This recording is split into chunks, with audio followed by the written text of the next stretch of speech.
और यहां पर इमरजेंसी के मुद्दे पे ये तीन पार्टियां, समाजवादी पार्टी, तृणमूल कांग्रेस और डीएमके, कांग्रेस के साथ नहीं। आम आदमी पार्टी और कांग्रेस का गठबंधन टूट चुका है और कांग्रेस पार्टी दिल्ली में पानी की समस्या को लेकर केजरीवाल सरकार के खिलाफ बताना चाहता हूं स्पीकर के मुद्दे पे वाईएसआर कांग्रेस ने कह दिया कि वो इनके हमारे पार्टी से गठबंधन टूट चुका। तृणमूल कांग्रेस ने कहा हमसे कंसल्ट नहीं किया गया। पवार साहब ने कहा उन्हें जानकारी नहीं कर कि इंडिया अलायंस के साथ कौन है कौन नहीं है, असमंजस है, मंजस है, समानता है, नहीं है।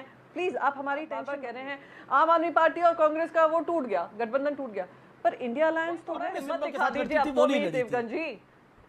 ओके ओके हम भी प्रियंका जी मैं क्या करूं? दूसरे के खिलाफ मुद्दे पर आइए ना। अरे भाई अब आप बोल रही थी, मैंने डिस्टर्ब नहीं किया।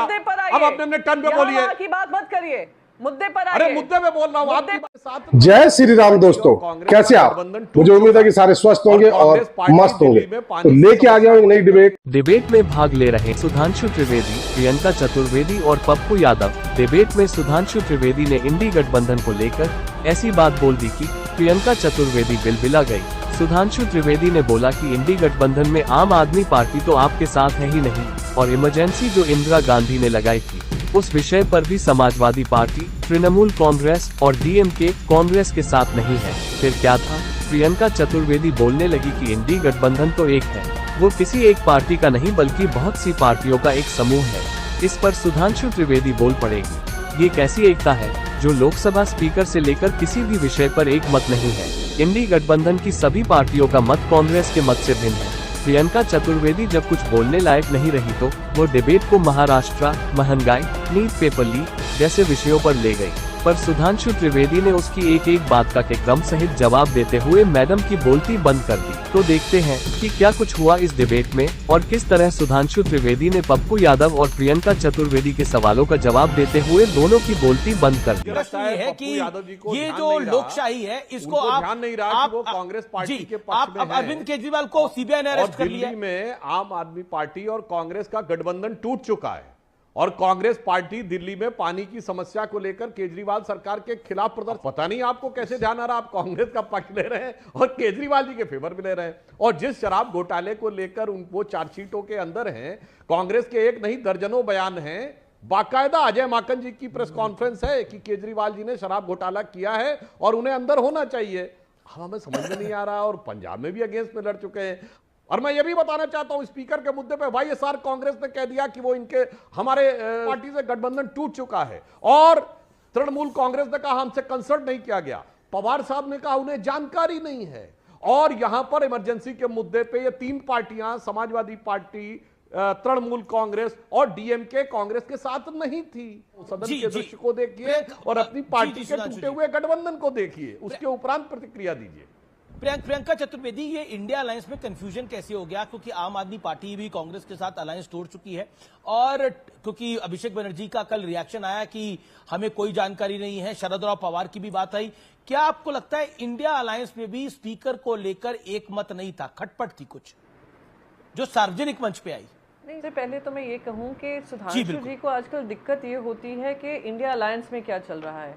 क्या अभी तक आपके इनके वक्तव्य में आपने सुना कि सुप्रीम कोर्ट ने जो बात कही थी महाराष्ट्र को लेकर, इसका वक्तव्य इनसे सुना है? नहीं सुना होगा। क्या आपने अभी तक उनसे महंगाई, इनके पेपर लीक के बारे में इनसे बात करते हुए सुना है? नहीं सुना होगा। क्या आपने बेरोजगारी के बारे में सुना? नहीं सुना होगा। ये बार बार दूसरों के बारे में बात कर कर कि इंडिया अलायंस के साथ कौन है कौन नहीं है, असमंजस है, मंजस है, समानता है, नहीं है। प्लीज आप हमारी टेंशन मत लीजिए। बात रही क्या उन्होंने अभिषेक जी ने आकर कहा, अभिषेक जी ने बाकायदा एक स्टेटमेंट किया। शाम को आपने देखा नहीं था जब एलओपी का डिक्लेरेशन हुआ था राहुल गांधी जी का, उसमें बाकायदा डेरेक ओब्रायन जी और कल्याण बैनर्जी थे साथ में। अब रही बात, आप बार बार हर चैनल पे आकर मैंने जो जो डिबेट अब तक की है सुधांशु जी के साथ, बार बार कह रहे हैं आम आदमी पार्टी और कांग्रेस का वो टूट गया, गठबंधन टूट गया, पर इंडिया अलायंस तो है, एक पार्टी का अलायंस नहीं है, मल्टीपल पार्टीज का अलायंस है, मल्टीपल स्टेट्स का अलायंस है। आप कहेंगे अरे कांग्रेस शिवसेना ने डीएमके के बारे में, शिवसेना का अलायंस कांग्रेस, लेकिन आम आदमी लगाए, पर एक मिनट, मुझे तो टूट गया। इंडिया अलायंस में तो वो एक इंपॉर्टेंट मेंबर है। टीएमसी वेस्ट बंगाल में कांग्रेस के साथ नहीं लड़ी, पर क्या वो इंडिया अलायंस का हिस्सा नहीं है? बिल्कुल है। अब बार बार ये उल्टा सीधा बयानबाजी करना। एक मिनट, लास्ट चीज मैं कहूंगी, बार बार याद दिलाते हैं, अरे बाला साहेब जी की शिवसेना, बाला साहेब जी की शिवसेना। अरे बाला साहेब जी की शिवसेना को 25 साल आपके साथ खड़े रहे हैं।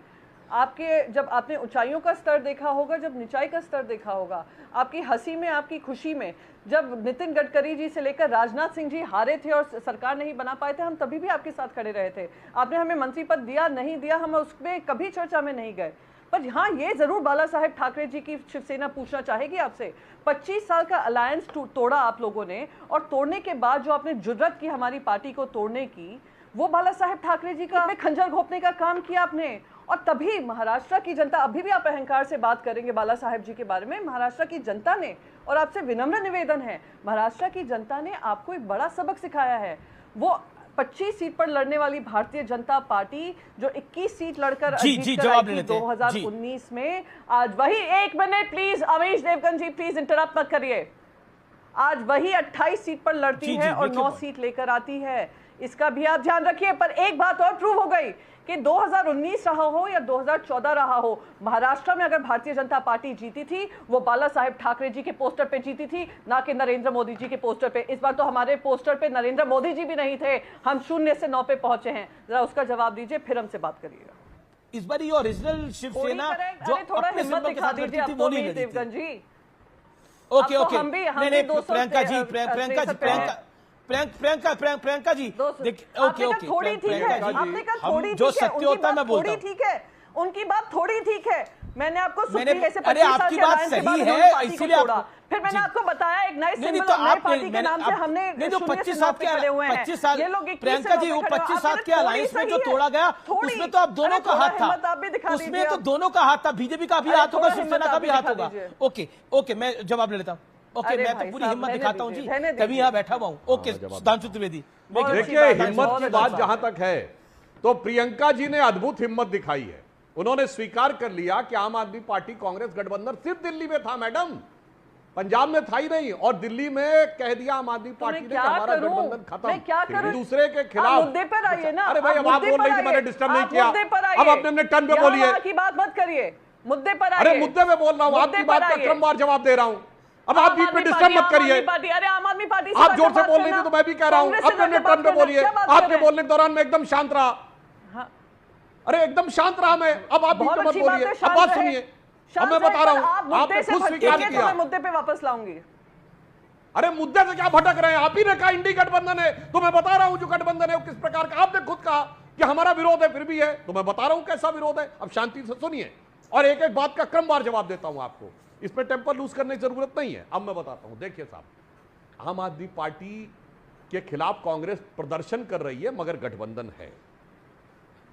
तमिलनाडु, उसमें बंगाल में कांग्रेस के अध्यक्ष अधीर रंजन चौधरी, जो अभी पिछली लोकसभा तक नेता प्रतिपक्ष थे, वो कहते हैं there is no democracy in Bengal, और ममता बनर्जी जी की सरकार किलर हो गई है, यानी हत्यारी हो गई है सरकार। इसके बावजूद दिल्ली में कहते हैं to save the democracy in India we need Mamata Banerjee, गठबंधन है।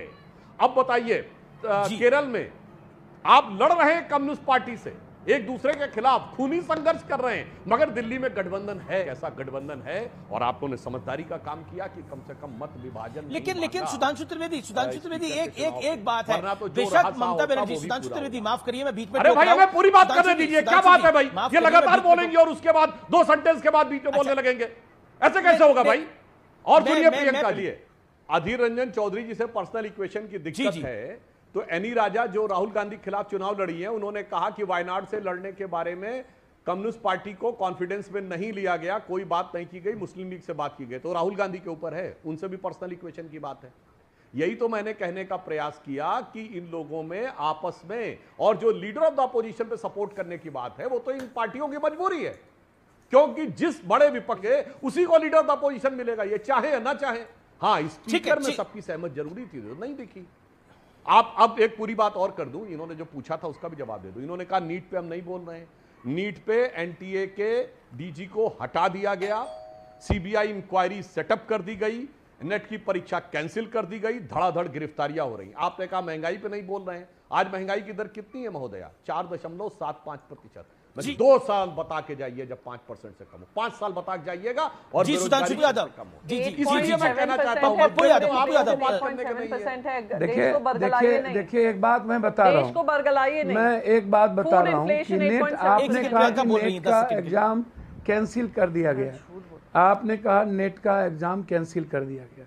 मैं कह रहा हूं नीट के एग्जाम के बारे में जहां 20 बच्चे आत्महत्या किए और एग्जामिनेशन कोई भी एग्जामिनेशन लीक आउट हो रहा है, आप आरबीआई से लेकर के अभी जितना उत्तर प्रदेश में लगभग सारे प्रश्न लीक होते हैं। एक दूसरा चीज़, वो पासपोर्ट पहले बीजेपी ने कही कि पेपर लीक नहीं हुआ है, और जब अपराध शाखा इन्हीं के गठबंधन नीतीश कुमार की सरकार की अपराध शाखा ने जब पूछताछ के लिए चिट्ठी भेजा तो इन्होंने जवाब नहीं दिया, और फिर इन्होंने डीजीपी को कहा कि हमको तुम भेज दो सीबीआई इंक्वायरी के लिए। उन्होंने मना कर दिया कि मैं सक्षम हूं, तो इन्होंने सो मोटो नोटिस ले लिया, सीबीआई इंक्वायरी कहा कि आप हमको कागज दे दीजिए। पासवर्ड सुबोध सिंह डायरेक्टर के पास था, 2 दिन पहले पासवर्ड उस डीजी लॉकअप का पासवर्ड के बगैर तो क्वेश्चन निकला नहीं होगा, तो आपने बाद में फेस सेविंग के लिए डीजी को आपने हटा दिया। ये बड़ा इंपॉर्टेंट प्रश्न आप कर रहे थे, ये बड़ा इंपॉर्टेंट, और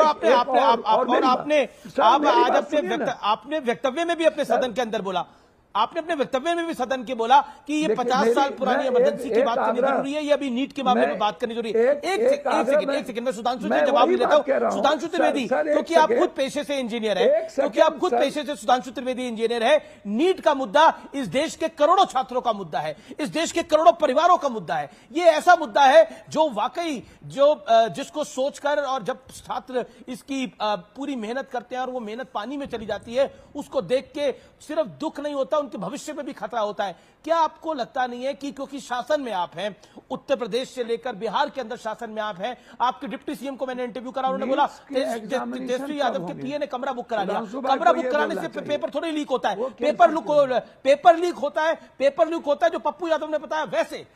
कैसे पासवर्ड गया? ये सारे प्रश्न बहुत बड़े हैं, और ये प्रश्नों के जवाब सरकार को, शासन को देने होंगे। डॉक्टर सुधांशु त्रिवेदी, और मैं चाहता हूं इसके ऊपर नॉन पार्टिजन होना चाहिए पूरी तरह से।